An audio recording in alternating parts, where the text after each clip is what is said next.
আসসালামু আলাইকুম রহমতুল্লাহি ওয়া বারাকাতুহু। আজকে আপনাদের দেখাবো একটি ক্ষুদ্র মৌমাছির চাক অভিজ্ঞ কারিগর দ্বারা কীভাবে ভাঙা হয়। দেখেন, আসলে চাকগুলো কিন্তু খুবই কৌশলী একটি জিনিস। এর ভিতরে আপনাদেরকে বলে থেকে যদি অভিজ্ঞ না থাকেন তাহলেই আপনারা জানতে পারবেন। এই ভিডিওতে দেখেন, এই যে লোকটা দেখেন কীভাবে শিখরাইয়া যাচ্ছে একটা চাক ভাঙার জন্য, কিন্তু উদাম শরীরে।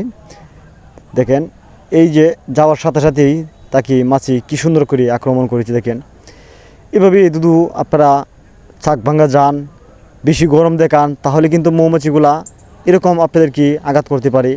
সেজন্য আপনারা অভিজ্ঞ না হয়ে এই মৌমাছির চাকের ধারে যাবেন না। দেখেন, আমিও এই চাকগুলা ভাঙতেছি, কিন্তু আমার শরীরেও আছে সামান্য একটু কাপড়, কিন্তু মুখে নাই, হাতে নাই। দেখেন, কিন্তু এভাবে আঘাত করতেছে না। আসলে এই চাক ভাঙ্গা খুবই একটি কৌশল একটি জিনিস।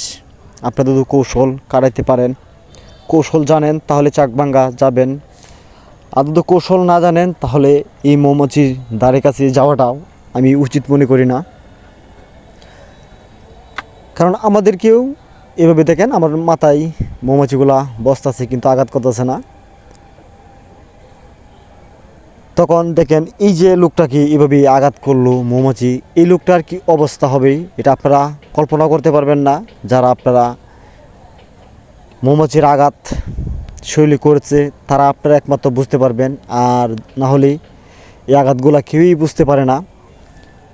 তো যাই হোক, এই মৌমাছি সম্পর্কে যদি আপনারা বিস্তারিত জানতে চান তাহলে অবশ্যই আমার পেজটা ফলো করে রাখেন, তাহলে মৌমাছি সম্পর্কে বিস্তারিত জানতে পারবেন। এবং যারা ক্ষুদ্র মৌমাছি বাড়িতে পালার আগ্রহ, তারা চিন্তা ভাবনা করতেছেন পালবেন, তারা আমার পেজটা ফলো করে অবশ্যই আমার চ্যানেল থেকে মৌমাছিগুলা চাক পালা শিখতে পারবেন। এবং আমার এই পেজেও আপনারা দেখতে পারবেন। দেখেন, এক বালতি পিতা, আসলে এখন সিজন না, কিন্তু তারপরেও আলহামদুলিল্লাহ ভালো পরিমাণের মধু হয়েছে।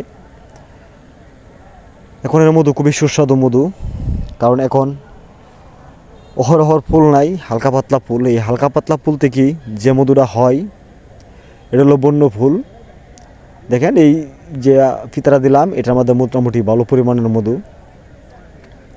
তো ঘুরে গেলে চাকটা 5-7 কেজি মধু হয়ে যাবে ইনশাল্লাহ, যে মধুগুলা হয়েছে। যাই হোক, মধু চিপাটা আপনাদেরকে দেখাইতে পারবো না, কারণ যেহেতু আমি তাদেরকে এভাবে চাকগুলা ভাঙার পরে দিয়ে চলে যাই, সেখান থেকে আমি মধুগুলো সংগ্রহ করি না। সে ছেলেমাদের বন্ধু মানুষ, সেজন্য আমরা এভাবে চলে যাই দিই। এবং আরও সুন্দর ভিডিও আপনাদের জন্য আসতে চলেছি, সেজন্য অবশ্যই আমার পেজটা ফলো